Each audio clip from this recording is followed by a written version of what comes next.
Welcome to Introduction to Pragmatic Functional PHP.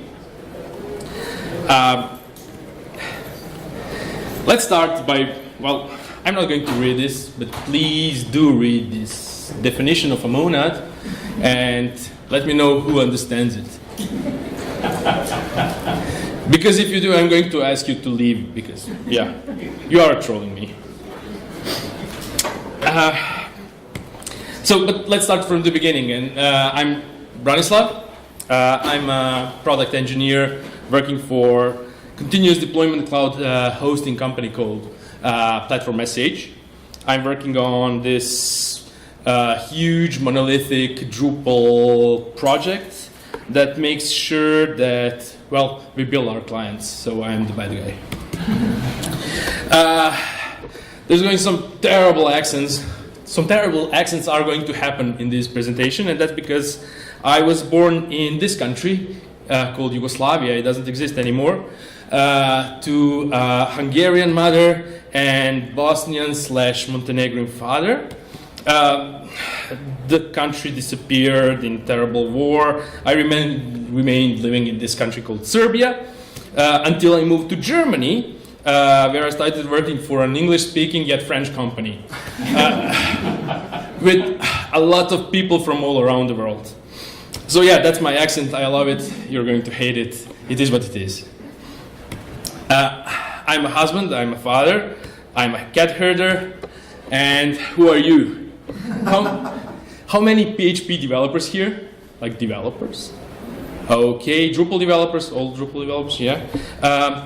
How many of you have tried a functional language such as Haskell or Erlang or okay, you're going to be trolling me by the end of the presentation because this is like introductory session.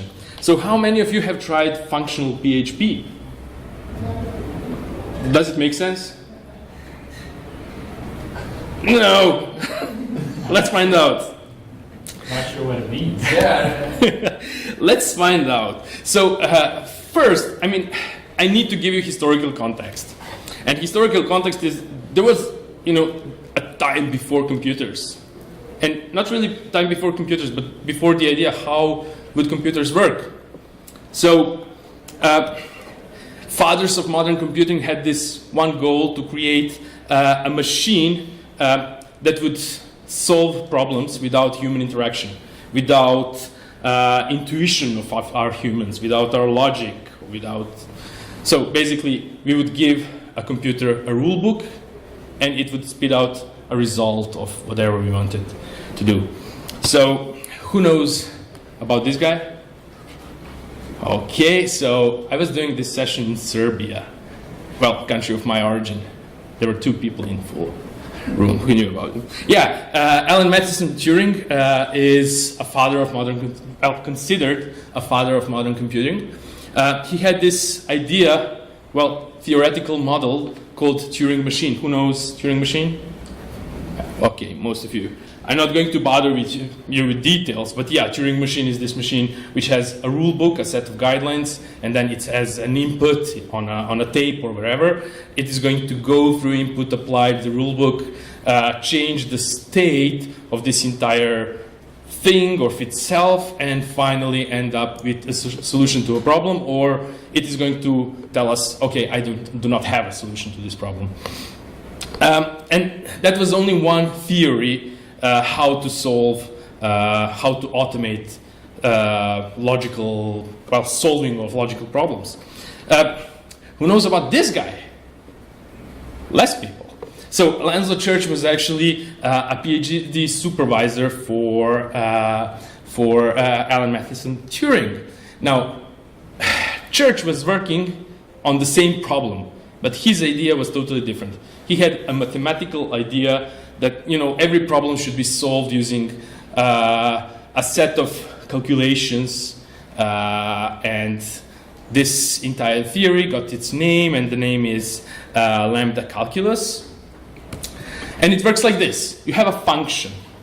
Now, function is a black box. You're going to feed it with something, and it's going to spit out a result. Simple as that. So this is the simplest function of them all. It is going to accepts something, and it is going to return the same thing. And although it doesn't make any sense for normal people, for functional programmers and also like Lambda mathematicians, it has a lot of sense. So much sense that they gave it a name, and that's an identity function. And Church gave us this notation of lambda calculus, which works relatively simple. So you have lambda x, which means a parameter x, and then behind the dot, what should be done with that x? Return x. So who understands this? For those of you who like PHP as a way to describe functions, this is the same thing. Let's do something more complicated. So this function is going to take x and y. It's going to run the calculation sum of squares, and it's going to return the result. So in PHP world, again, it would look something like this.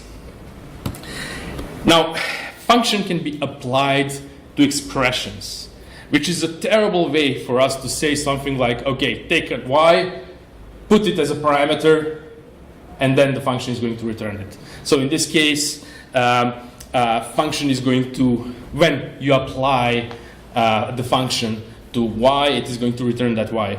Now, this is called a beta reduction, and it is in core of lambda calculus. Again, translated to PHP, this is relatively simple to explain. And finally, you can chain lambda functions one onto another. So in this particular case, and you're reading lambda functions always from the right to left. So you're going to take x and y, you're going to sum squares, and then you're going to feed identity function, which is going to return the same thing. So again, in PHP, it's something relatively simple to explain. Now, everything is a function.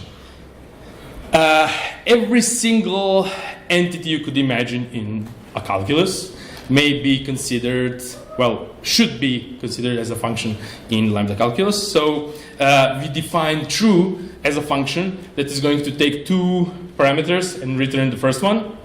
And we define false as function taking two parameters and returning the second one. So those are our definitions of true and false. And of course, if we want to do Boolean operations, we can do that too. And we are defining AND as a function that is going to take two parameters and then return a sequence of first parameter being applied to second parameter, being applied to first parameter, etc., etc. So, do you believe me? Does this make any sense? No? Let's try to prove it. Okay, I don't have my microphone on me, so I cannot really go there. Well, yeah, I can. So, by definition, if we define true as a function that takes two parameters and returns the first one, and false as a function that takes two parameters and returns the second one, and if we define AND as a function that takes two parameters and returns a sequence of first, second, first parameter, and feed it with true and false, we're going to get true, false, true.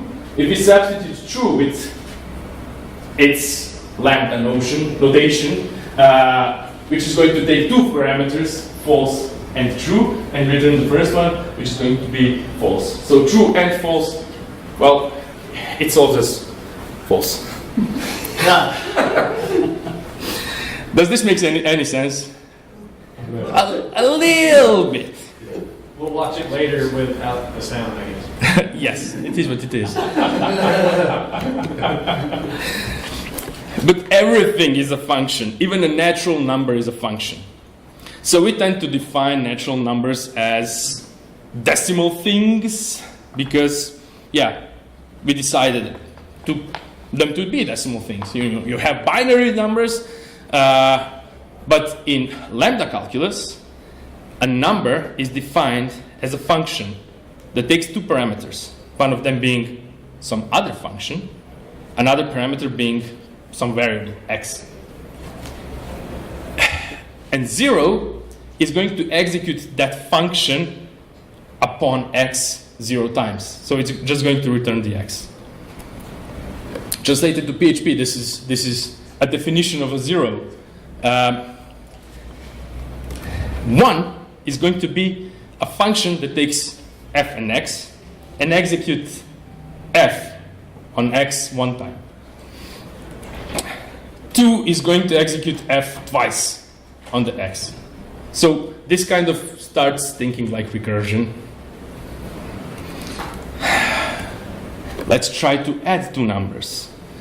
So if you have 1, which is defined as f and x, which returns f applied to x once, and f and x and f applied to x twice, if you do the substitution or beta reduction, you're going to end up with f of x, which is just count f, and it's going to be the result of your sum.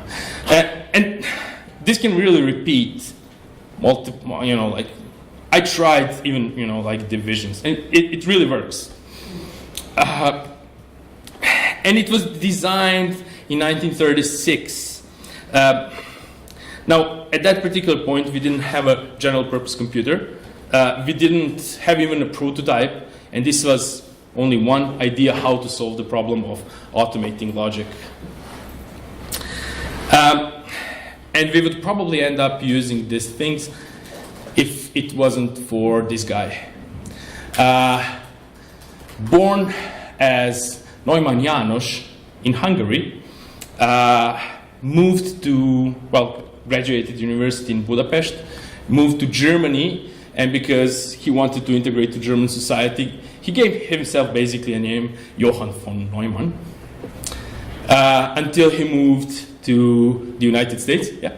What's John von Neumann? He's a professional hero. I mean, I really admire that guy for hanging out, but it's just like Monte Carlo, other stuff, atomic bombs, ballistics, mathematics.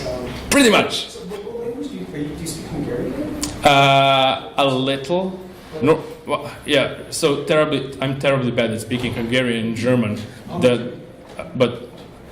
So was it the 1930s? Was that like Lambda calculus? Is that the invention you're talking about, or is that? Well, this is something else. So basically, we had two models. One of them being kind of led by Lambda people, and another one being led by like Turing and his kind of. By who else? So yes, I'm going to get to that. So yeah, basically we had two models of solving the problem. One model being Church model, another one being Turing model. And they were both right. They were both able to automate solution of problems. It was only a matter of the approach how to solve the problem. Do you want to first do this terrible mathematics in order to get to like the shortest possible formula to solve a certain problem, or you want to go through the rule book and just apply transformations until you get to the response? Well, to the solution. So, but Johann von Neumann, he moved to the United States, started working at Princeton University. Soon he became a professor there, and he was an extremely socially intelligent person. So he was able to actually organize people around himself, make them do things. He was helping people solve big problems. So he was actually engaged in all the work that was being done on Ivy League of that time in order to get us, like general purpose computer, which was ENIAC, I guess, first computer he helped develop. And friends really liked to call him Johnny because he was party maniac. Johnny. Because he was what? Party maniac. Party maniac. Yeah. So, well, I guess he was partying really hard because his lifespan is not that long. He died of cancer after he was in nuclear bomb explosions, like cancer radiation and stuff. And he was about to go from Princeton to UCLA. That's awesome. Didn't know that. There's a book, the UC Berkeley's campus book called Turing's Cathedral. They focus a little bit on Turing, but mostly about the Princeton Institute for Advanced Studies and development of weaponry, World War I, World War II, and mostly John Neumann, actually. Cool. Turing's Cathedral. So yeah, von Neumann, between other things, gave us von Neumann's model of computer, which is basically super simple. And even though it was invented back then in 50s, it's still, well, it's still the same thing. You have an input, you have an output device. You're feeding, using input device, your code into memory. And your code and your variables are all stored in the same key value store. And then the computer is just going to start walking through the key value store. When it reaches this jump instruction, it is going to jump to somewhere else and just keep doing the thing until it finds solution. So basically, this is a Turing's model, and it works like this. Now, who knows the machine language? Who speaks the language? Well, I actually had to learn it, well, between others, for this presentation, for this session.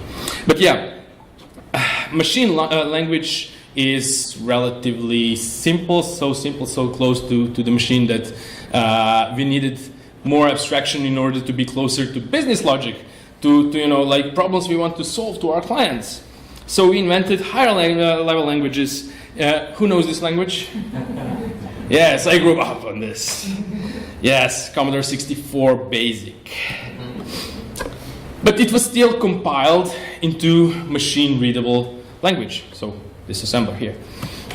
And languages kept evolving. Abstraction, well, became more and more abstracted. And even though we've got like modern object-oriented languages, they're still deep inside the same bad machine language. So we thought this lambda calculus and this idea of functional programming kind of died. It didn't die. The academia, because they didn't have anything smarter to do, just continued building this thing, and that was actually great, because after they managed to give us all those beautiful languages, such as, you know, like Erlang or Lisp or Clojure or Scala and Haskell, of course, we got like solid idea where we could actually use functional programming and why it could be interesting for us. So we've got concepts of functional programming. First of them being immutability, which basically means once you define a variable, by the end of the execution of program, you cannot really change it. Now this helps a lot with debugging. You know, like, okay, we are Drupal programmers. Do we love or hate our hook alters? I don't know. It's really love and hate thing. You know, like, they're powerful, but we never know what are we going to get. However, do we want to enforce immutability? Well, immutability is enforced in functional languages. And if we wanted to enforce it in PHP, we would have to create these immutable classes with getters without setters, being constructed only on constructors. So it's a mess. We probably do not want to do that. It's not really pragmatic. However, static typing may be pragmatic. We've got, with PHP 7, possibility to actually statically type our functions and methods, which gives us, well, a lot of advantages. I don't want to talk about it too much. Another important concept of functional programming is referential transparency, which basically means if you have a function, when you feed a function with certain set of parameters, you can be sure that it's always going to return the results, the expected results. So if you have a sine function and feed it with pi, you know that it's going to return 0. Always. There isn't a way around it. Now, this may not be so easy for us, especially if we want to use functions that do things, important things. Let's continue about that a little bit later. Eliminated side effects is again super important concept. It basically means that execution of function should not change any state outside of that function. So if you have a user save, which is going to change the state of the database, that function is not clean. That function, you cannot rely on it. You cannot repeat it millions of times and expect the same result, because it is going to do something you cannot control. And again, external dependencies. A pure function does not rely on external things, on the state outside of the function. So user load function is not pure. You're going to feed it with UID1. Today it's going to return one user, tomorrow another user. If the user changes email address, you cannot rely on it. It cannot be referentially transparent. It cannot be, well, it cannot be easily controlled. It does not necessarily mean that those functions, well, we have to get rid of them. Quite the opposite. We just have to somehow contain them. Make sure that state-changing functions are going to be executed in the end of a code execution. And that's monad, but I do not really want to talk about monads. So another important concept is that you have higher order functions. Those are functions that can accept other functions as arguments and return maybe a function, maybe a value, we don't care. So in this particular case, you have a really barely standard array filter function, which takes two parameters, one of them being users, for example, another one callback, and it's going to execute the callback on every single user. So if you have a callback like return user age greater than 18, yeah, so you're going to get the beer, or if somebody is younger than like 13 and female, they're going to get the unicorn, because my kids love unicorns. Another important concept of functional programming is first-class functions, which means that a function can be passed as a parameter to another function, returned as a value from another function, etc., etc. So this is one of the examples where you can, run things relatively simple. So the question is, why do we really want to do that? So functions or functionally written code is testable, cacheable. It is less complex. It may be less complex, and it could be more performant than expected, which is not necessarily true, as I'm going to show. So why are functions, pure functions, testable? Well, if you can replace, a function with a key value table, and it would work just fine. For example, sign is a great example for that. You can feed that table into a testing function and just ensure that, you're always getting results you're expected. And because pure functions do not depend on anything else, if you want to test, you don't need to mock. Who is writing tests and mocks here? Do you hate it? I mean, tests are useful, but mocks are terrible. I said that. So, and your testing function would be nothing more than, look through the table, ensure that, like what you fed in function and what you got from the function matches your expectations. And again, if you can replace a function with a key value table, you can be pretty sure that you're going to be able to cache the results of execution of that function. So in this particular case, I do not really care about the contents of the function I want to cache. All I want to do is, like if I fed a function with parameters 5 and 0, and it returns 25, I can be sure that it's always going to return 25. I do not have to invalidate this function, never, ever, never. So how does this work? You have this super expensive function which does things, and you want to invoke it in a way. So you're going to write this function called Memoize, which is going to accept the function as an argument, and also its parameters, and it's going to call user function array, so nothing special. Then you're going to invoke it where needed, and this is your boilerplate. And of course, you're going to instantiate some sort of storage with keys, values, and it will just work. Is this okay? But it's somehow a lot of boilerplate. So you're writing boilerplate code, and this may be a problem. Now, complexity control does not necessarily mean you're going to write more.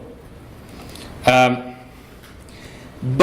it is going to help you be closer to your clients and their needs. So that's why we are, running higher level of abstraction. If I can use one example, I'd use this example. Who today cares about the stack and push and pop? Now, who's here? Who learned C as a language? So yeah, since you stopped doing it, you just stopped pushing and popping. Sorry? This is a array push and array pop. Well, no, this isn't. This is something totally. This is memory management. So we do not want to manage our memory because there is somebody else who does that. So we abstracted away that. But what can we abstract? What else can we abstract away? So, for example, loops. Loops are not business logic. I do not want to, for each in every single loop I want to work on. Why? Because that guarantees me that execution of whatever I want to execute in this particular case to uppercase the string is going to be done sequentially. Now, if I abstract away the loop, send it to the compiler can make a decision whether to parallelize the process or not. So it could do something like this. It could do something like this. Now this is called MapReduce, and it's totally normal in software such as Apache Hadoop or CouchDB or Scala, but not PHP. JavaScript? Sorry? You have in JavaScript? Yes, basically in JavaScript, but that depends on browser, on implementation. So sometimes you can see, if you're using MapReduce in some browsers, you can see they're slower, and in some browser they're super fast, and I have no idea how it works. But yeah, there is some black magic inside. This could work with PHP, but I have never managed to actually do it. So what else can be abstracted away? Who has read this book? Is it a Bible, for us programmers? It's super important. And I'm going to say something terrible. I heard somewhere that, if you cannot touch it, it's not an object. Saying that, is a decorator or a strategy an object? So design patterns are actually built to solve a lot of problems for us. And I'm going to use decorated patterns as probably the most interesting one. So who knows decorated pattern? Oh, I should explain it just a little bit.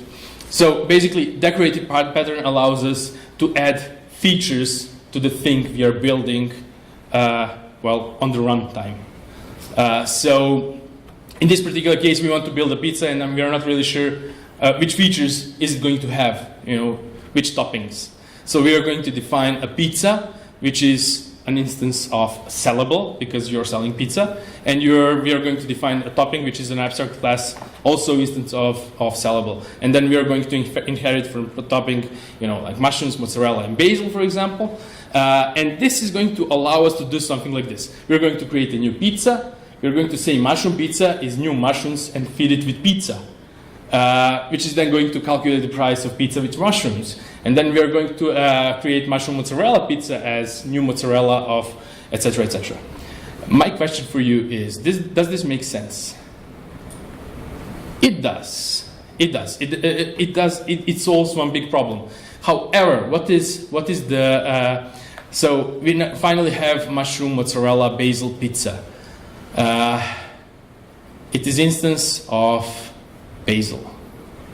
So mushroom, mozzarella, basil pizza is not a pizza, it's basil. And if we want to create it in a more verbose way, we'd say something like this. Bad pizza is new basil, fed with new mozzarella, fed with new mushrooms, and new pizza. So it makes sense, it solves a lot of problems, but it's ugly. And finally, bad pizza is not basil, it's pizza. So functional solution is called composition. You would make a bad pizza by composing mushrooms, mozzarella, and basil. Does this make sense? Yes, it's beautiful, but there is one problem. The problem is that we don't have compose function in PHP. So in order to compose pizza, we'd have to first write the compose function, which looks like this. Now, in this particular case, this is amazingly difficult to read code, and it's not really verbose. And it actually uses this hideous identity function. So this is the boilerplate you have to use. That's not cool. And that's the reason why we have, somebody who did this already for us. So Lars Stroini is a German developer, a CTO of a startup called Internations. So he's maintaining this library, which actually gives us, primitives for functional programming, and all the paradigms from functional programming are actually included. So you would use this compose function, and then you would just compose a better pizza from, pizza dough, mozzarella, mushrooms, whatever. It just works. Or memoization. He has a function for memoize, to memoize whatever, and it works like this. And he has a lot of functions for operations on traversable objects such as and arrays. So it just works like this. If you want to select anything that fulfills a certain, criteria, that just works. Or if you want to invoke a function on a set of elements, that just works with one command. And this is the real power of functional programming. Here, functional programming becomes incredibly verbose, and it just makes sense, and it's super readable. And I mentioned performance. Now this is a comparison of mapping, filtering, and reducing using standard loops, which is imperative programming blue, or functional, like boilerplate, the cleanest possible ways I could write these loops in functional way, and using the library. So library is much slower than imperative programming, and that's the fact of PHP. Can we help with that? Yes, we can, because functional programming gives us the ability to actually parallelize our processes, because our functions, when they're clean functions, can be easily parallelized. So take this particular problem, and this is actually a problem from my day job. We need to send invoices, bill and send invoices our customers every first of the month. So we have a lot of customers, and it's a big process. And we have this one super slow process, which is issuing the invoice, which actually means generating PDF from order entities in Drupal. So issuing the invoices is super functional thing, because you get an order, and for the given order you're always going to get an invoice PDF with certain structure, and that structure is not going to change unless you change the order. So you can actually create a queue in front of this invoicing function, and then you can create multiple invoicing, instantiate this invoicing function in multiple threads, and this just works. And so normally, if you didn't write this in a functional way, you would be in a risk of race conditions. Now, who is a PHP programmer and has seen race conditions in PHP? Nobody? Only. What's race conditions again? You are executing in parallel one function. In certain cases, that function or execution of that function may interact with execution of another function, and then you get pretty unexpected results. Or if you are expecting function 1 to execute before function 2, and if function 1 slows down for any reason and function 2 executes before function 1, you're in problem. So, and that's a big problem for people who are, well, for non-PHP people, because we have single thread and we are spoiled by, request, do something, response. But once you add a queuing thing and start executing asynchronously, this becomes a big problem, real problem. So now that we have this thing that we can parallelize, we can actually use this amazing new technology. We can upload a function somewhere and allow it to be executed on requests without even knowing where the function is, how parallelized it is, etc. This technology has super stupid name, serverless. It is not serverless. You still have server, you still have virtual machines, you still have containers, and within containers, like things and code, etc. But you have no idea where those containers are. You have no idea how many of them are, and you're paying only when they're actually working, which is a great concept. And we have cloud providers that do these things. So let me conclude. Do not be zealous about functional programming in PHP. PHP is versatile, paradigm agnostic, general purpose language, but it's not a functional language. So enforcing immutable types doesn't make any sense. Convention, let's not mutate types, makes sense. Enforcing monads, and okay, monads are actually just a way for us to keep state-changing things contained until the end of the execution of program. Which actually means, okay, so programs that do not change states would be really stupid programs, and all the functional languages have this notion of delaying, postponing, state changing to the end of the execution, where they would just write in database, etc. So we really do not need that in PHP, although there is a lot of libraries doing that. But functional programming can help us in conjunction with object-oriented programming to write cleaner code, easier to maintain code, and to be happier programmers. Thank you.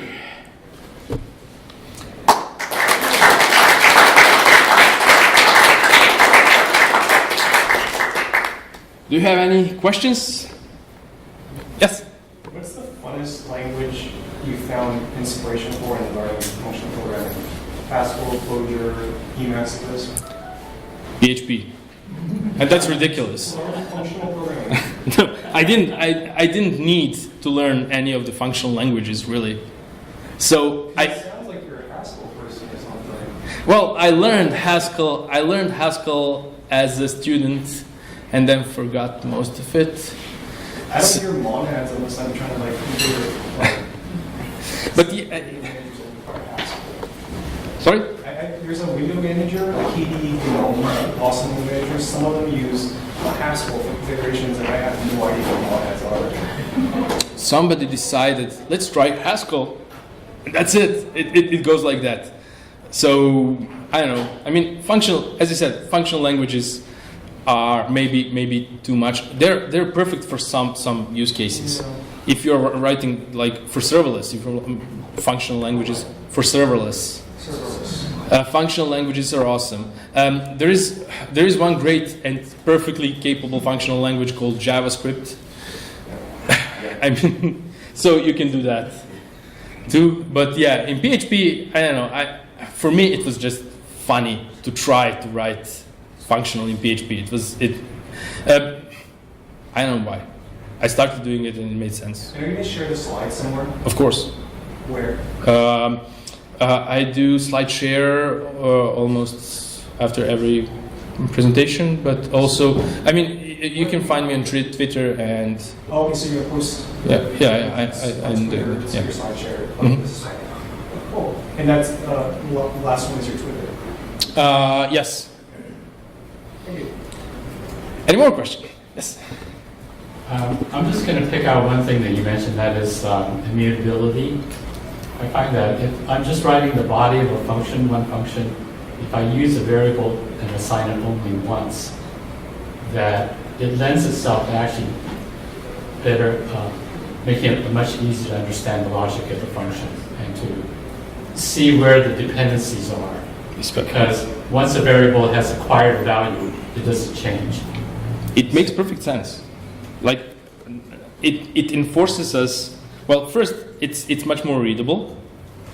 Then it enforces us to be smart in our algorithms. You know, you're not going to instantiate 10 variables and then do something with them, and then, you know, and it's much simpler to debug because you don't have to actually go through, you know, set breakpoints and see what's going to happen with the variable. So yeah, it makes sense.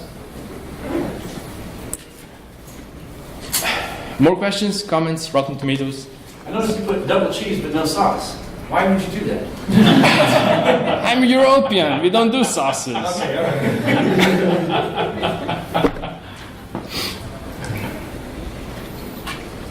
Yeah?